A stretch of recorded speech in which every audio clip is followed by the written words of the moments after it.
Operation సింధూర్పై హర్షం వ్యక్తం చేస్తున్నారు మాజీ ఆర్మీ అధికారులు. భారత్ ఎప్పటికీ శాంతిని కోరుకుంటుందని, కానీ పాకిస్తాన్ మాత్రం ఉగ్రవాదులను పెంచి పోషిస్తోందని అన్నారు. అందుకే ఆపరేషన్ సింధూర్ చేపట్టాల్సి వచ్చిందని అంటున్నారు.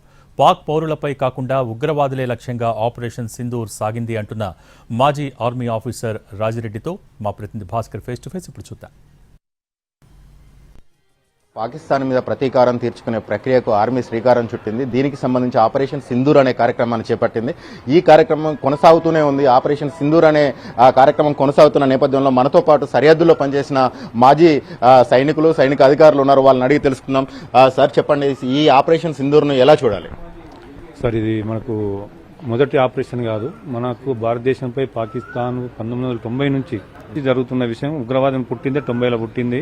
ఇది ఒకటికి రెండు చెప్పుకుంటూ పోతే కమ్స్గా మన దేశం పైన వాళ్ళు మన ఎల్ఓసీలో కానీ ఎల్సీలో కానీ తర్వాత మన సిటీ ఏరియాలో కానీ వీళ్ళు చాలా మన మీద అటాక్ జరిగింది.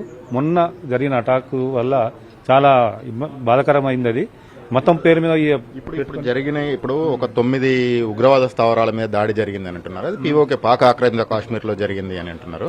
అవి ఎంత దూరం ఉంటాయి సార్ సరిహద్దుకు? సార్, దగ్గరనే ఉంటుంది.